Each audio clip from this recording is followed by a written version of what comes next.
Have you ever planted potatoes, taken care of them diligently, and then felt disappointed by how small and underwhelming the harvest turned out? Or maybe you've imagined pulling out piles of large golden potatoes from your own garden, but assumed it would require months of exhausting work and constant effort.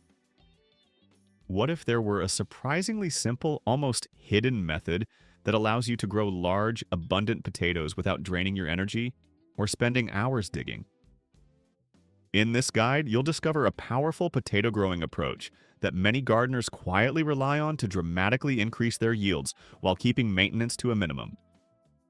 You'll learn how to properly prepare your soil, choose the best varieties, plant effectively, care for your crop, and harvest potatoes that are larger, healthier, and more plentiful than you might expect. No unnecessary complexity, just practical, proven techniques that truly work. 1. Choose the right variety. Not all potatoes perform the same, and selecting the right variety can be the difference between a disappointing harvest and an overflowing basket of beautiful tubers. Before you even begin planting, this step sets the entire foundation for success. Think of it as choosing the right starting point. Everything that follows depends on it. Potatoes are generally grouped into three main categories based on how long they take to mature: early, mid-season, and late varieties. Early potatoes are the fastest growers. They mature quickly, usually within 70 to 90 days, and are perfect if you want tender, small, new potatoes early in the season. There's something incredibly satisfying about harvesting your first batch just as the weather begins to warm. Popular early varieties include Red Norland, Yellow Finn, and Swift. Mid-season potatoes take a bit longer, typically around 90 to 110 days, but they often reward you with larger and more substantial tubers. These are a great option if you want to spread out your harvest rather than collect everything at once. Well-known mid-season choices include Yukon Gold, valued for its smooth, buttery texture, and Kennebec, which is excellent for frying and roasting. Late-season potatoes require the most patience, often taking 120 days or more to fully mature. However, they tend to produce the biggest yields and are ideal if you want potatoes for long-term storage. Varieties like Russet Burbank and German Butterball are especially popular for their size, flavor, and versatility. For the best results with minimal effort, it's smart to plant a mix of all three types. This approach gives you a continuous harvest over time rather than everything maturing at once. You'll enjoy small, tender potatoes early in the season, followed by larger, more storage-friendly crops later on. It creates a steady, manageable flow of harvests instead of one overwhelming surge. Next, it's important to choose quality seed potatoes, the foundation of your entire crop. These are specially grown to be disease-free and vigorous, giving your plants a strong, healthy start. Avoid using potatoes from the grocery store, as many are treated to prevent sprouting, which can significantly reduce your yield. So, when selecting seed potatoes, look for firm, healthy tubers with multiple eyes, the small buds that will develop into shoots. Larger potatoes can be cut into pieces to increase your planting material, but each piece should contain at least 1 or 2 eyes. There's one crucial step many beginners miss: curing the cut pieces. After cutting, leave them in a cool, dry place for 1 to 2 days. This allows the cut surfaces to dry and form a protective layer, reducing the risk of rot and disease once they are planted. Skipping this step can weaken your plants before they even begin growing.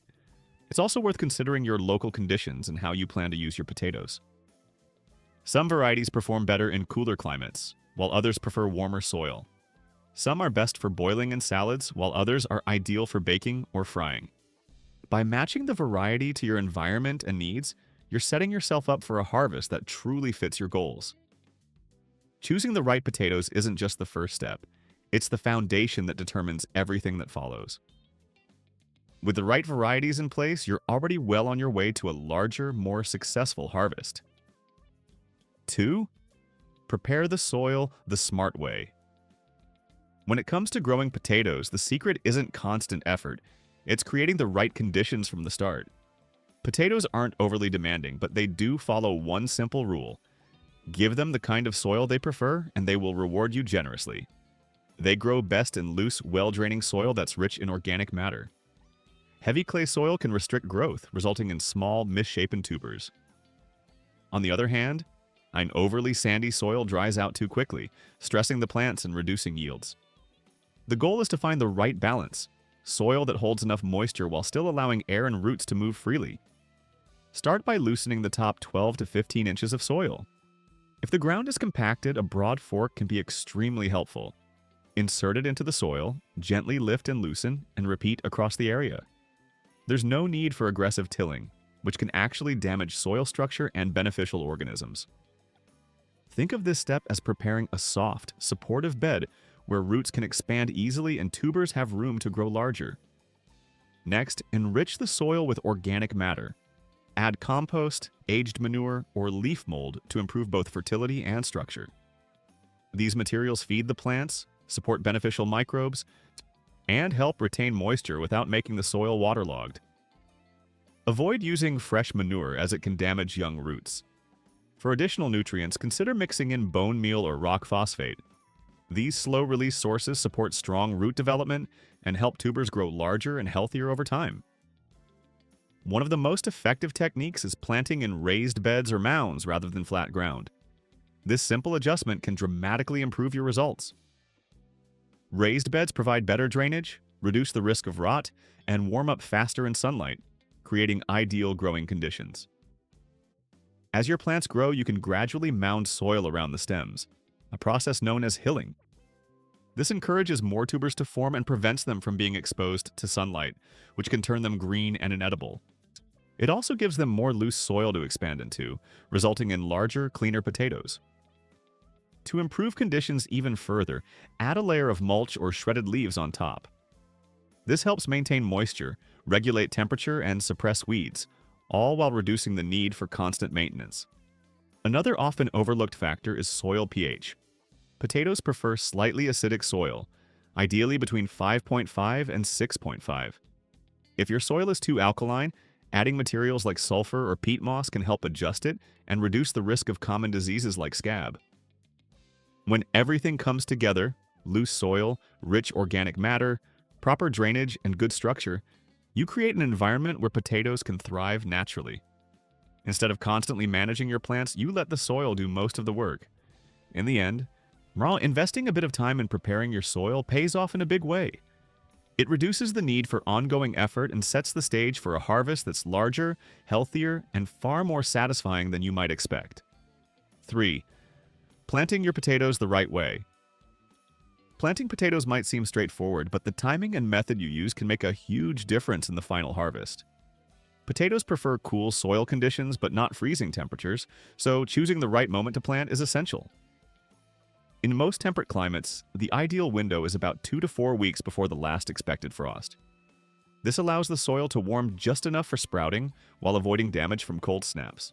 In warmer regions, early spring is usually the best time, right? As long as the soil isn't overly wet, because soggy conditions can cause seed potatoes to rot before they even begin growing.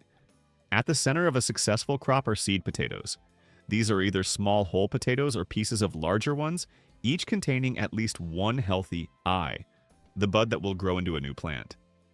If your seed potatoes are on the larger side, you can cut them into smaller chunks roughly the size of an egg, making sure each piece has 1 or 2 eyes.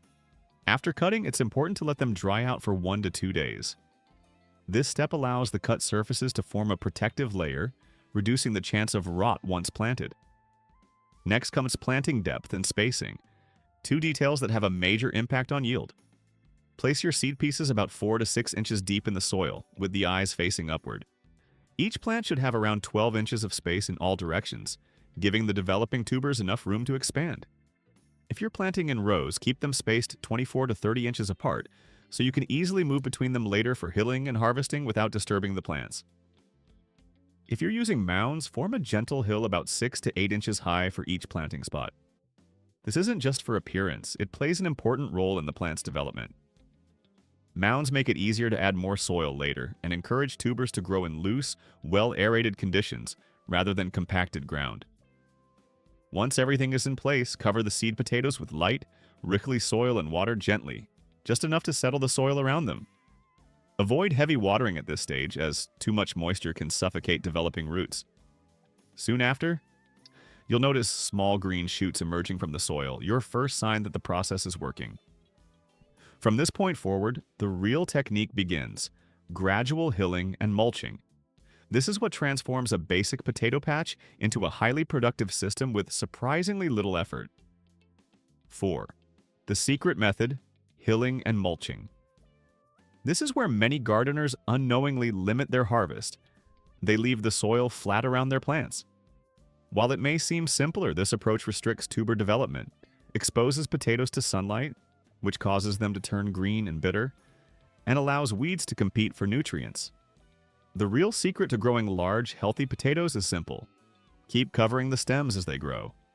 Once your potato shoots reach about 6 to 8 inches in height, it's time for the first hilling. Carefully pile loose soil around the base of each plant, leaving only the top leaves exposed. This step is crucial, not just for protection, but for productivity. Every time you bury part of the stem, the plant is encouraged to produce more tubers along those covered sections. In other words, the more you hill, the more potatoes you get, without adding extra fertilizer or effort. Repeat this process every 1 to 2 weeks as the plants continue to grow. Each time add another layer of soil, gently covering the lower stems while keeping the top leaves above ground. This gradual layering creates a larger underground area for tuber development. Instead of using only soil, you can also use straw or hay for hilling. This method is even easier and comes with several added benefits. It helps retain moisture, keeping the soil evenly hydrated during hot weather. It suppresses weeds by blocking sunlight from reaching them. It prevents soil compaction caused by heavy rain. It makes harvesting easier since potatoes grow in loose material rather than dense soil. For best results, aim for 3 to 4 rounds of hilling throughout the growing season. Each time your plants grow another 6 to 8 inches, add more soil or mulch around them. By the end of the season, your potato plants will resemble compact green bushes, and beneath them, a large cluster of tubers will have formed. A helpful tip: if you want especially large potatoes, avoid completely burying the lower leaves. Leaving some exposed allows the plant to continue efficient photosynthesis, while still promoting strong tuber growth underground. For those who want to go a step further, you can add a small amount of wood ash or a balanced fertilizer during each hilling stage. This can give the plants an extra boost, though it's not strictly necessary. Well-prepared soil and proper hilling alone are often enough to significantly increase yields. By combining raised beds, proper spacing, consistent hilling, and mulching, you create a system that almost manages itself. Watering becomes less frequent, weeds are minimized, and the need for fertilizer is reduced. Yet the harvest is larger, cleaner, and more uniform. In the end, this method turns potato growing into something surprisingly efficient. With each layer of soil or mulch you add, you're essentially multiplying your potential harvest, building a system where effort stays low but results keep increasing. 5. Watering for maximum yield. Watering might sound like the simplest part of growing potatoes, but in reality, it's one of the most important factors in determining how big, healthy, and abundant your harvest will be. Many gardeners unintentionally reduce their yields by watering either too often or not enough. The real secret isn't how frequently you water, it's how consistently and how deeply you do it. Potatoes develop their tubers below the soil surface, supported by a deep root system. If the soil becomes too dry, growth slows or even stops, resulting in small, underdeveloped potatoes.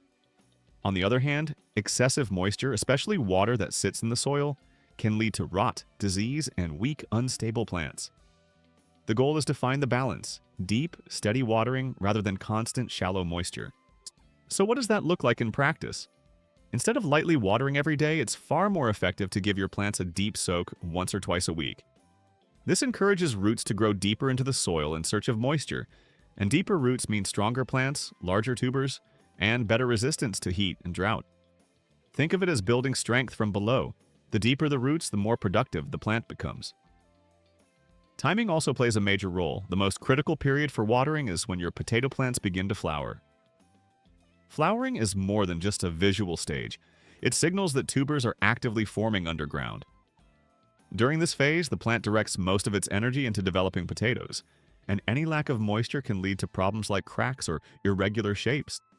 Uneven watering at this stage often results in misshapen tubers that may still be edible but won't store well, and can be disappointing to harvest. To make watering easier and more effective, adding mulch or straw over your potato bed is highly beneficial. This simple step offers several advantages. It slows down evaporation, helping the soil stay consistently moist without constant watering.